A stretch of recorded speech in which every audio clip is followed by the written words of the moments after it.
Hai guys. Nah, pada sesi kali ini aku akan mewawancarai seorang fans Liverpool, fans garis keras Liverpool lah, yang bernama Andreas. Fans Liverpool itu kan ada yang menyebut dirinya itu Liverpoolian, tapi ada juga yang menyebut dirinya itu adalah Kopites gitu kan. Nah, bedanya itu apa sih Andre antara Kopites dan Liverpoolian gitu? Nah, bedanya itu kalau dari teman-teman waktu itu bilang Kopites itu memang fans garis kerasnya Liverpool yang ada di tribun The Kop. Nama salah satu tribun di Anfield situ. Jadi orang yang benar-benar menyebut diri Kopites itu harusnya orang yang benar-benar ngecen di tribun The Kop itu. Yang memang tempat sakral sucinya supporter Liverpool yang garis keras. Sementara kalau memang cuma supporter Liverpool biasa yang memang juga garis keras tapi belum pernah ke tribun The Kop itu kita nyebutnya Liverpoolian. Oke. Nah, terus Andre, dari sekian tahun lah kau dukung Liverpool kan, berarti kan kau udah sering nobar, terus udah nonton Liverpool langsung di Gelora Bung Karno. Nah, bentuk dukungan paling frontal apa yang pernah kau lakukan untuk Liverpool, atau pengalaman paling unik apa sih selama kau mendukung Liverpool gitu deh? Pengalaman unik yang berhubungan sama Liverpool apa yang memalukan, Mas? Yang memalukan lah, yang memalukan. Apakah waktu kau nembak cewek nggak diterima itu? itu depending jawabannya, Mas, bukan gak diterima ya, Mas. Oke. Jadi kalau pengalaman yang memalukan itu, ya ini memang spirits of Liverpool supporter ya.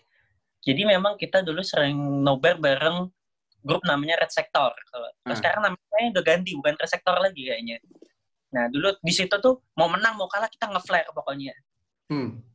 Nah, sebelum match, ingat banget itu, sebelum match Derby Merseyside lawan Everton away, bilang saya sama ketuanya itu, si Andi kalau nggak salah ya, Mas, saya mau nembak cewek nih, Mas, bantuin ya, Mas.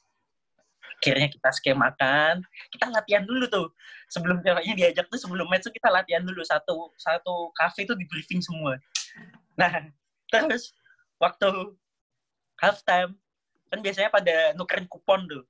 Akhirnya langsung pada nyanyi-nyanyi tuh. Nah, ceweknya ditutup matanya, aku datang kasih bunga, set. Udah duduk tuh, udah ngecen. Dia bingung, nggak mau, bingung jawabnya. Dia udah gini terus nih, Mas. Udah gini terus deh. Udah gini terus. Sampai pertandingannya mau mulai tuh. Udah gini terus. Sampai yang ngecen aja, terima itu. Terus dibalasnya apa? Balasnya ya dipending dulu, Mas. Ya itu masalah itulah, masalah lain. Sekarang kalau yang terkait Liverpool beneran itu, ada 2 momen di mana awak ngebela-belain dari Semarang ke Jakarta buat ikut nobar. Yang waktu itu match terakhirnya 2013-2014. Musim match penentu kemenangan kita. Kalau kita menang 10-0 dan City kalah, ingat nggak? Benar 10-0 dan City kalah, itu sebenarnya awak kan ke Jakarta itu, kita nobar di mana itu? Oh, di ini La Piazza. Nah, di La Piazza. Nah, yang satu lagi final ngelawan Chelsea kalau nggak salah. Piala FA ya? Ya, yang FA yang kita kalah. Yang di Karo kan? Yang di Karo sundulannya nggak dianggap dianulir. Yang ditangkap sama Peter Cech. Itu pertama kali nangis nonton Liverpool gara-gara kalah. Itu kita nggak jadi nobar ya. Kita awalnya pengen nobar. Aku nobar sendiri. Ya? Nobar, oh iya. Di Kemang, di Hard Rock. Itu mainnya jelek banget. Waktu zaman-zaman Doning, oper ke tengah, taruh, terus Charlie Adam jangan lupa, Bas, Charlie Adam. Terus ini Andre, kalau sekarang itu kan kita kayak jago kali kan. Jadi pekan awal aja kita udah bisa jadi juara lah, bisa dibilang kan. Nah, menurutmu itu apa sih kunci Jurgen Klopp itu makanya bisa jago kayak gini Liverpool gitu loh? Padahal pemain-pemainnya kan sebenarnya kalau kita lihat kayak Gini Wijnaldum itu kan berasal dari klub degradasi. Terus pemain-pemain yang lain kayak Andy Robertson juga. Nah, apa sih sebenarnya kuncinya makanya Liverpool bisa jago kayak gini, Andre, gitu? Kuncinya ya pendekatan secara personal mungkin, Bas. Lebih ke mentalitinya. Bahwa semua pemain itu, Klopp itu bisa mengeluarkan lebih dari 100% kemampuan pemainnya. Sekarang, tengoklah, mantan pemain klub yang di Dortmund. Si Schmelzer, Jakub Blasnovski atau siapakah itu namanya, dan pemain-pemain terkenal di eranya Klopp di era Dortmund itu sekarang udah mainnya di divisi 2 dan divisi 3 Inggris, Bas. Udah nggak Udah kayak Kagawa kan, terus si Subotic kan. Subotic, banyaknya. Memang cuma 1-2 lah yang ternama, macam kayak Lewandowski Reus, yang memang world class. Cuman yang lainnya itu memang klub itu bisa memaksimalkan potensi pemain. Padahal dengan pemain yang sama kan kayak Smelzer dan juga Kagawa, mereka pernah masuk Liga Champion kan yang kalah lawan Bayern itu kan. Betul.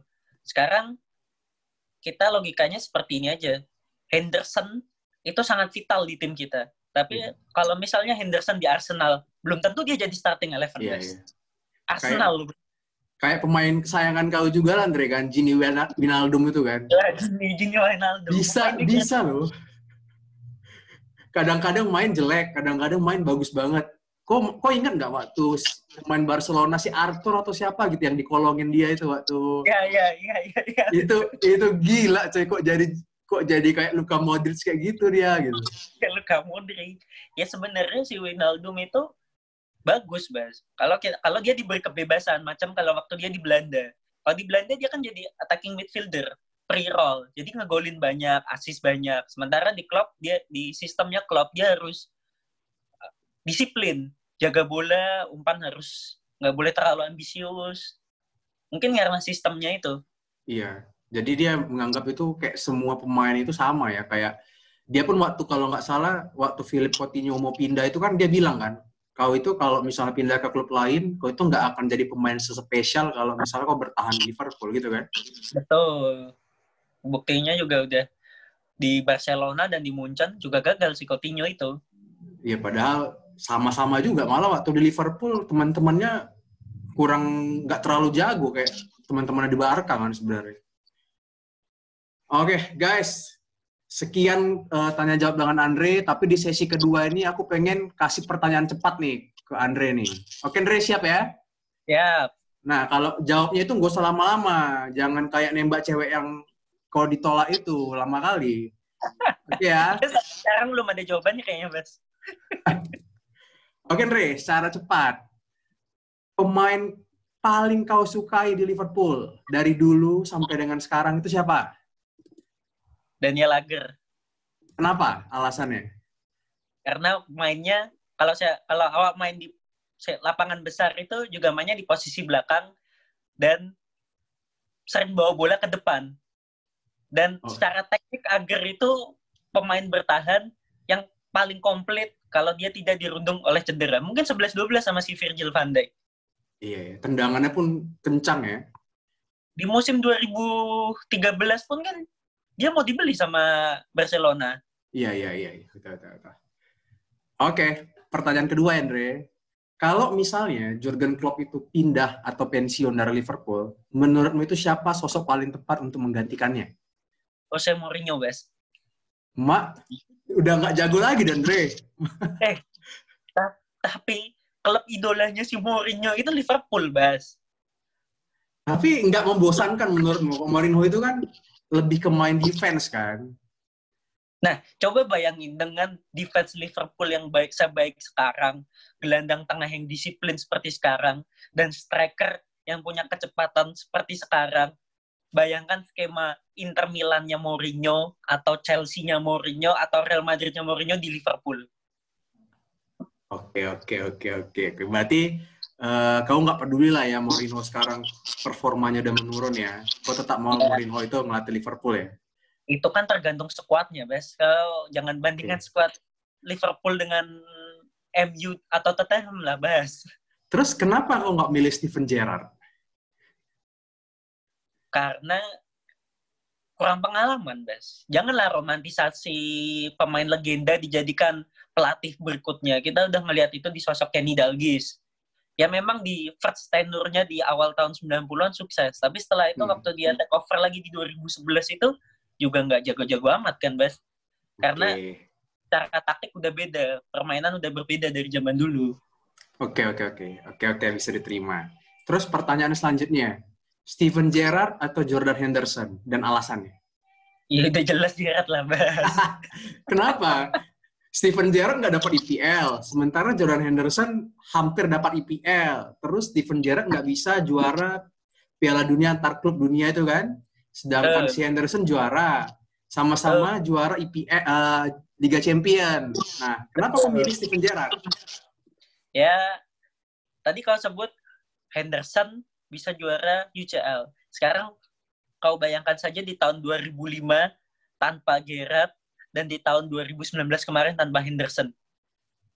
Kemungkinan kita dapat champion lebih besar di 2019 dibanding 2005. Karena di 2005 hanya Gerrard yang mengangkat Liverpool.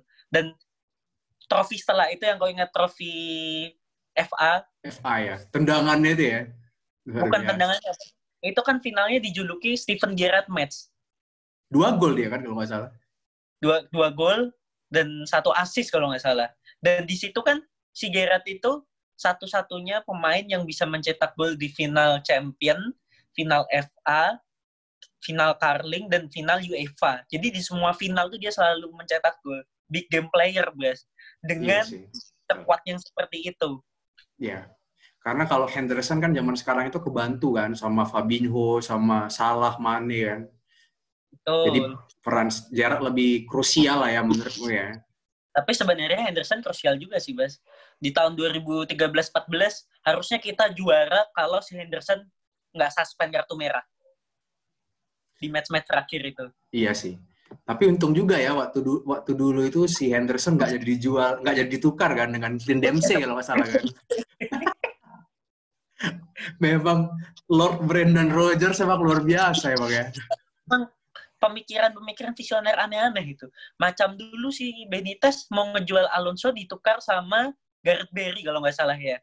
Iya betul. Gareth Barry. Menurutku pun bedanya Klopp dengan pelatih-pelatih yang lain sih kayak gitu juga sih. Kalau Klopp itu kan kalau pemainnya emang udah jago, udah stabil, dia emang nggak mau lepas kecuali pemainnya mau pergi sendiri kan. Kalau dulu kan si Benitez mau ngejual Alonso hanya gara-gara Barry, kemudian si ini lagi siapa namanya Brendan Rodgers kan ngejual Suarez, terus ngejual Sterling dia yang jual ya, lupa gue. Sterling dia yang jual. Dia yang jual kan. Habis dijual Sterling kan setelah itu match 3 bulan dipecat si Rodgers diganti Klopp. Iya sih. Bola dia aneh-aneh aja. Oke, next ya. Fernando Torres atau Luis Suarez? Nah, ini susah nih, Bas. Suarez lah, Bas. Nah, kenapa? Kalau secara hati, pasti jelas pilih Torres. Karena ikatan batinnya itu lebih kuat dengan Torres. Mungkin karena pindah ke Chelsea makanya ya. Tapi kalau secara skill, nggak ada yang bisa ngalahin Suarez, Bas. Tapi kalau dimilih Luis Suarez ya. Oke, pertanyaan selanjutnya. Kalau bisa memilih, musim depan itu kok lebih milih juara IPL lagi, atau, bukan lagi juga sih, karena kita belum juara IPL ya, atau juara Liga Champion? Champion lah, Bas. Kenapa nggak IPL? Kenapa nggak IPL? Kalau besok kita juara IPL, jumlah Premier League kita sama nggak sih sama MU? Nggak, kita selisih 2 sekarang. Gitu, kan? IPL ya, selisih 2. Tetap lebih bergengsi champion kalau menurutku sih, Bas.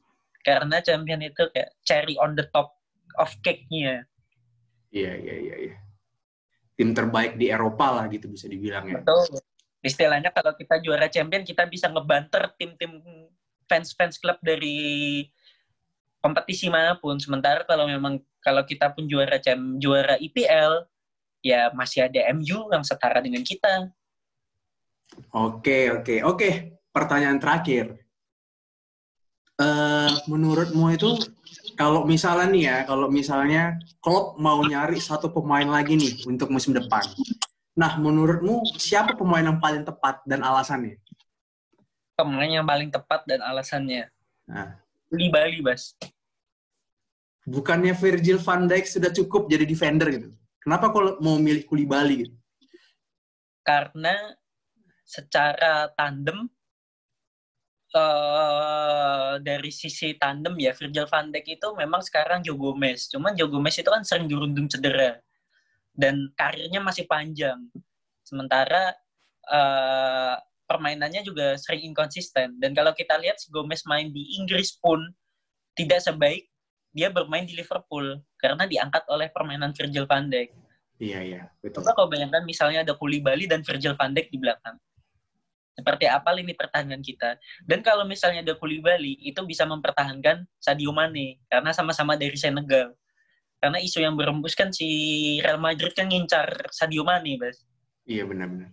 Terus berarti kan harus ada satu defender nih yang dilepas nih kan. Nah, menurutmu itu yang dilepas itu lebih baik si Matip atau si Lovren? Ya jelas. Pertanyaan yang jelas ya jawabannya. Ini sebenarnya nggak jelas juga sih, Bas. Kalau kita ngelepas Lovren, si Mo Salah nggak punya kawan nanti, Bas. Sosok Lovren itu di dressing room sepertinya juga cukup influential. Iya. Matip pun juga cukup influential.